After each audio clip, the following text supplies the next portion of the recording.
Hey, what is up, guys? Customs, and this is gonna be part two of the Volvo build, the S60r. And we are headed back from the vacation. The guy actually picked up the car, 2 days ago, and it got delivered yesterday. So I'm about 5 minutes from home. So I guess I'll just roll a clip of us pulling up and taking a look at it. Alrighty, well, I just got home, and yeah, she's here. She's all home. Basically the way we left it, and that's how it got shipped in. The bumper was kind of falling off, but that's expected because it's barely holding on. There's like no clips at all, just loosely laying there. But yeah, I'm gonna have to figure out. It was actually kind of a hard time trying to start it in the beginning. For some reason, it was running. I couldn't get it started. I had to disconnect the MAF airflow sensor, and then it started. So I'm not sure what's going on there. So basically we have to start digging into it, maybe check the coils, the mass airflow sensor, just running through all the things. But one thing I also noticed is the oil is sort of kind of, it's almost a little milky-ish. It should be like pitch black, but as you can see, it's got this weird like milkiness to it. So I'm not sure if the head gasket is, because when the thing was running, I pulled out the dipstick and it had like some blow by, which is basically smoke coming out of there, which that should not be doing that. So I'm not sure if the head gasket's bad or just from sitting over time, but we're gonna have to start digging into the coils. Like we pulled off the cover last time, they're right over there. So I'm gonna have to just start going through them, disconnect each coil one by one, and see which one makes the car run bad. If it's the same result and the coils are most likely just fine, then blow-by could be caused by a bad head gasket. So if the head gasket's bad, that can also cause the car to run really, really crappy. So, but yeah, basically I think we're gonna just start checking on the coils, making sure they're good, and let's just go from there. Alrighty, so we got all of our tools here. Got these Torx bits, if it'll come off. There we go. This one already broken off. I mean, it's 200,000 miles. These coil packs look pretty fresh. I mean, they don't look that old. So maybe they already got replaced.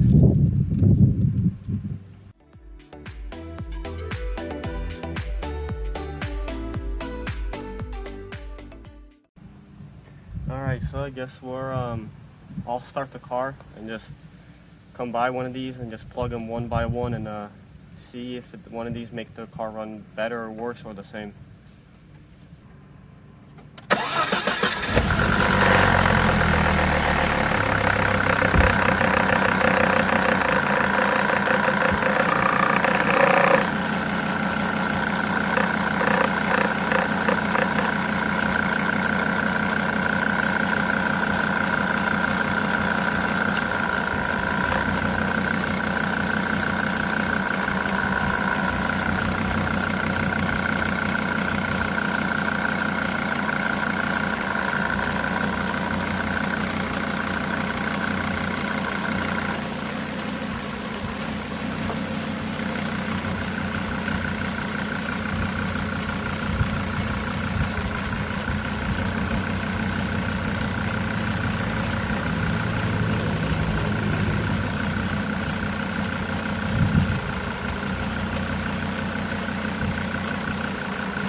Alright, so they're all working.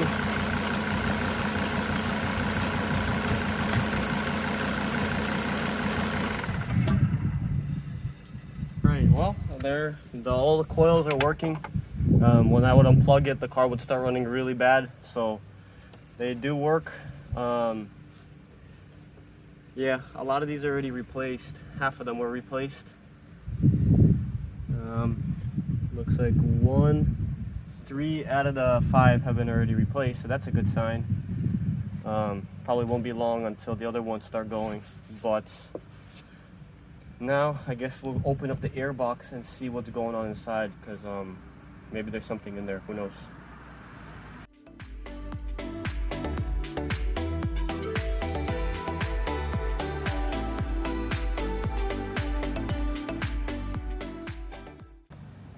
Well, yeah, you guys can see it's all it's all clean up in here. Nothing, I mean, it's definitely got stuff in there, but I mean, it can blow it out, but nothing crazy that would make it run really horribly.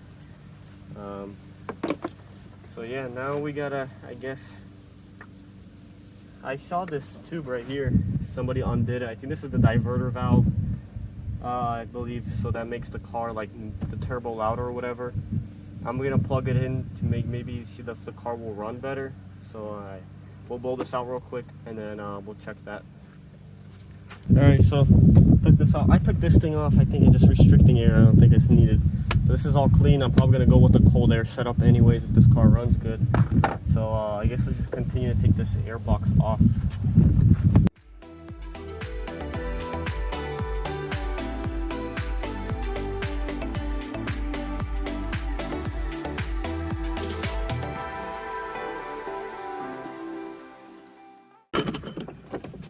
You can see this tube right here is disconnected now from here, right here.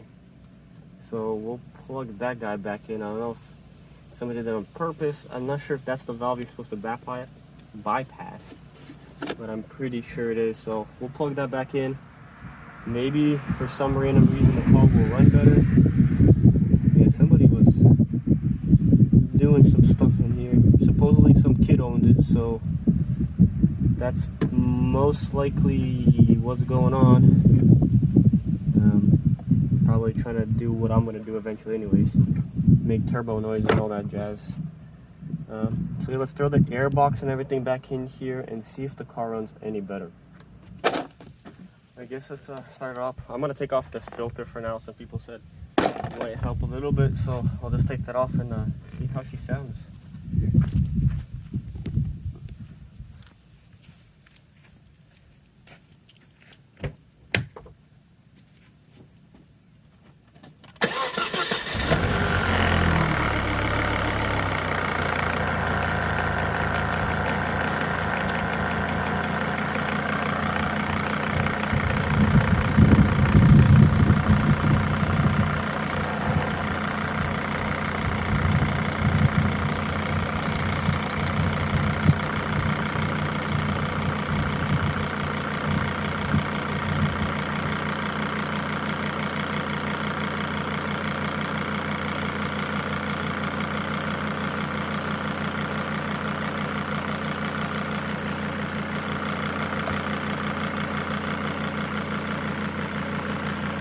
Well, it seems to be running a little bit better. Let's go inside and maybe get a little bit of revs to see if it's cleared up.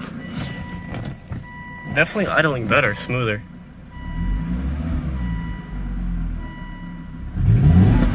No, it's still running rough. Under light accelerations, it's okay. But once it idles down and then you stomp on it, it runs pretty bad. Now, I'm not sure if that's because of old gas. If I do light acceleration, it's fine. Smooth. Yeah, it's got a lot of vibration. That could be because of motor mounts as well, because I don't know if anyone's ever changed them. Like right here, it's all pretty smooth. So I say the engine is it's definitely running better. I'm not sure if it's because of the diverter valve or something, why it was doing that, but it is running a little bit smoother, I think. Now what I want to focus on, I'm going to put these covers back on. Focus on this front bumper because it's like barely on there, and as you can see, like that is slanted, so the radiator is like hanging there. So I say we just pull off the front bumper and just see what happened with the radiator. Maybe somebody flew over something, but I say we take it apart and just take a look at it.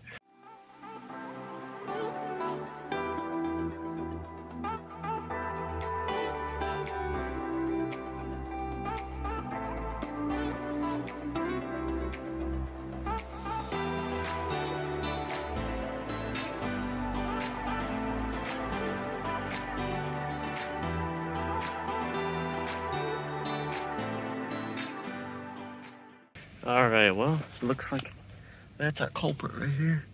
Like, nothing down here is holding it at all. I think this part right here is supposed to get screwed up there. Clearly it's not, because it's... Let's check out this side. Yeah, it's screwed up right there. You can see on this side, it's broken off, so we might have to make some custom mount and try to figure out how to make it work. Alrighty, well, all I did was pull out the mount, and it right there. It mounted right back in, so that was a quick fix. So now I'm gonna try to figure out what's up with this fog light. It looks like I'm just missing a screw. So I'm gonna try to set that back in place right there. Just put a screw on there, and we should be good. Alrighty, so that's on. So everything should be good. We're gonna just throw the bumper back on and go from there.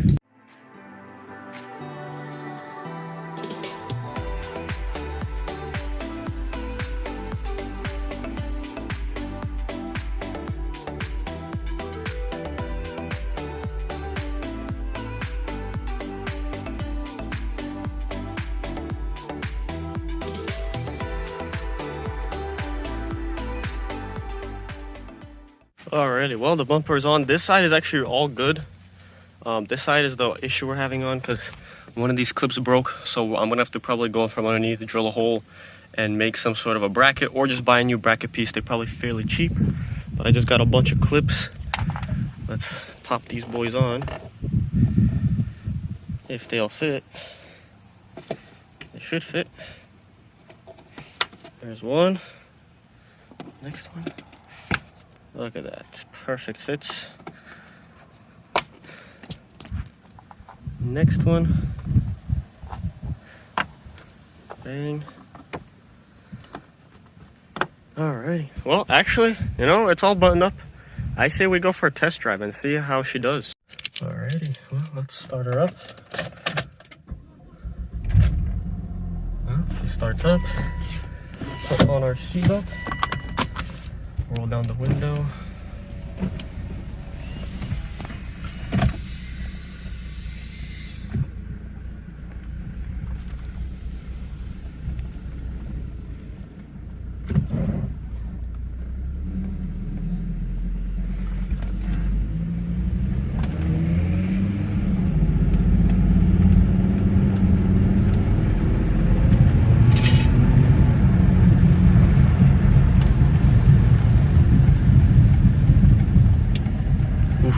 Some weird clinking coming.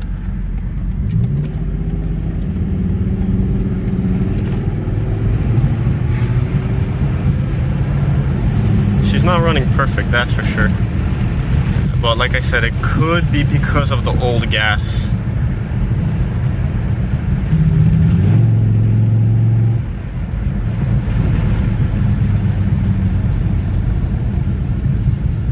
We have a check engine light, but I think that's probably because we've disconnected the mass airflow sensor. So once we get back, I'll plug in the scanner and see what it says.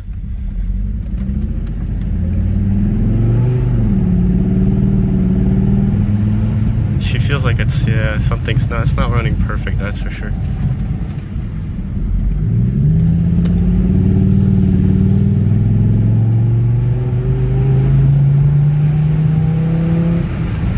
Hey, that turbo, she's not too quiet.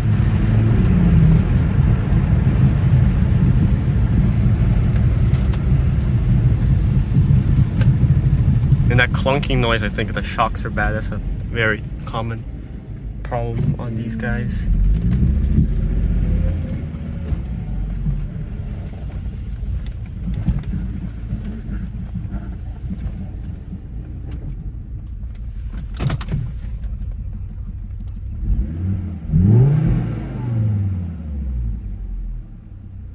Well, she's kind of running. I'm gonna let the car cool down and check the oil again to see if it's any milk here or anything like that. We're waiting. I'm gonna run. Okay, this door is gonna beep. I realized that in the old video. Last video, the thing was beeping nonstop. So let's see what we get for codes, because we have a check engine. You have codes 1. I think it's probably gonna be for the mass airflow sensor because we disconnected it. So.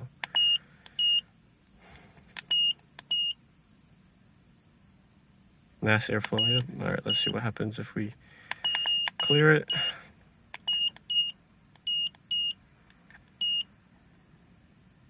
Alright, it just went away on the dash.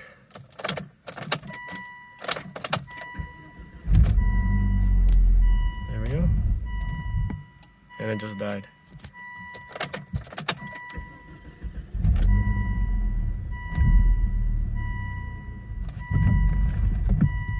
See, now it's not running good. I wonder if that mass airflow sensor is bad.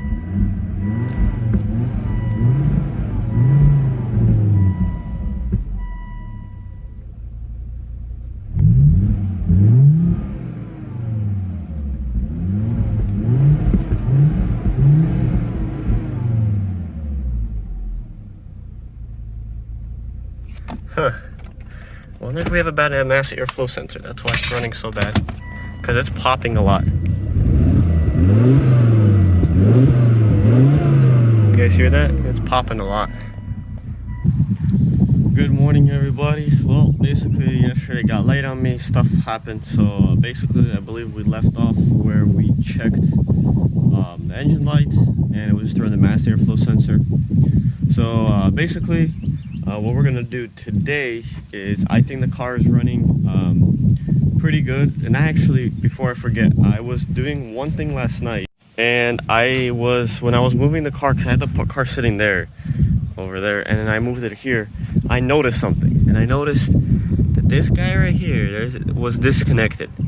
It was disconnected, and that's not supposed to be disconnected. That is that's for the bypass valve. So basically that's what like allows the boost pressure to go out, and also when it's disconnected, the mass airflow from the intake manifold, raw air is just getting sucked in, and that's why it was having a really bad idle. So now the car has actually got a pretty decent idle.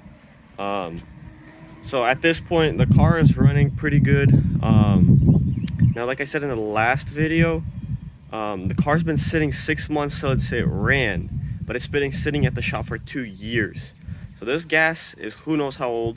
So we're almost at a quarter tank, so we're gonna just keep trying to burn all that gas. I'm gonna go get a brand new thing of probably like 93 or something, throw it in the car, let it clean out the system with some fresh gas. Hopefully that helps out.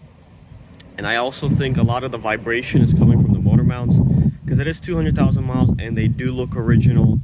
So I guarantee a lot of vibrations coming for that, especially when it's under load. So right now we're actually going to be doing some little, I don't know how you explain it. Anyways, I want to hear more turbo noise. So people are saying to take off the blanket that's under the hood, the engine cover, and also where the cowl is, that rubber grommet piece, to take that out to hear some more turbo noise. And as some people mentioned down below, a few comments, this car, I'm not going to be pushing crazy boost numbers or going to be building it crazy, because this thing does have 200,000 miles. I don't want to blow this motor, at least right now. I just want to drive it for now, because what I'm doing is I'm going to be driving this car while I'm selling my other few projects, so we could buy a nice project. It's been my dream car for a long time, so we're going to try to get that in the next few months here. So I want this car to be decently reliable for now, but once this motor blows, then we're going to throw in another R engine into it, and then we're going to build some and boost it like hard, maybe even put a big turbo on it and all that jazz. But anyways, let's just get to, let me just show you what I was going to do.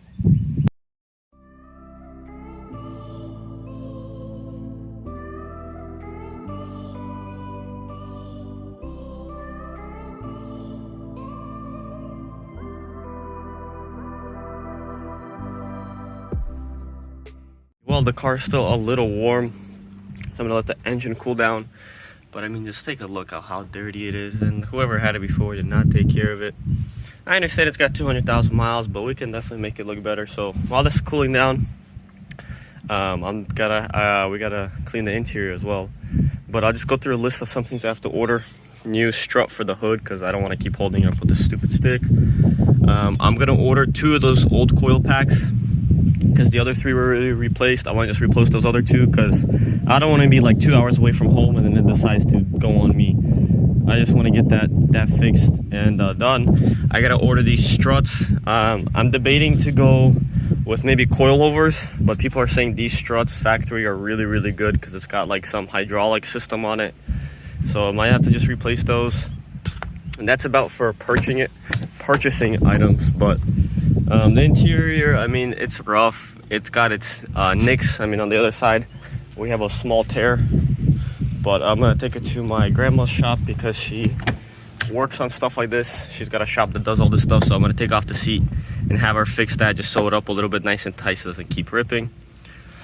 We might order this because it's broken plastic. Might get like a new boot cover because this one looks really bad. But for the most part, I mean, it looks okay. She just needs to clean. I got all the tools back here, but yeah, let's just get on cleaning this interior and see how good we can make it look. Alrighty guys, well, the interior is all clean and definitely much better than what it was. Looks pretty good. These seats are just really worn out, so nothing really I can do. I mean, I could re-dye them and all that stuff, but honestly, I mean, it's a $500 car.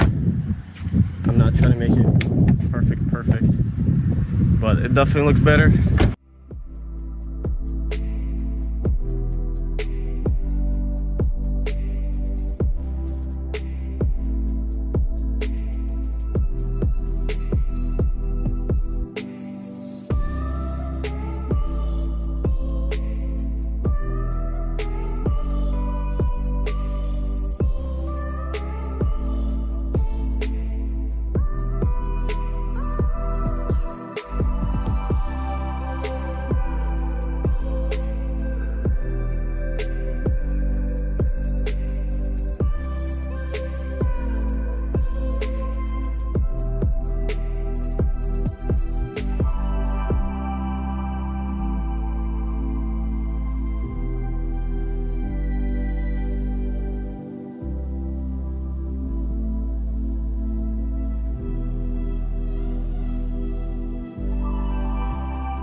Alrighty, well, I did my best to clean up. I ran out of degreaser, so I couldn't make it perfect, but definitely a million times better. Like I said, I ran out of degreaser, so I couldn't get that really clean like I tried here. It's a lot better. So once I get degreaser again, I'm gonna hit it again with all like these spots with a lot of grease. But for the most part, I mean, it's definitely much better. Clean the top off as best as possible. So it's not perfect, like I said. Once I get degreaser, once I degrease the whole engine, because it is super oily in here. And I think the main cause for that was this. The kid before had this right here bypassed. I don't know why. That's the vacuum system for the evap system for the engine. So basically, I feel like it was when it was blocked off, the oil was just spitting everywhere, like out of the cap probably here and everywhere. So I plugged it all back in, but I don't know if you guys can see, but that is all just caked on. So I'm gonna have to run to the store. And once I'm getting the mass airflow sensor, I'll probably grab some degreaser and hit this again.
Alrighty guys, so basically where we left off was we finished washing the car and it turned out good, but I started running into a lot of issues. After I washed it, the car would not like start at all.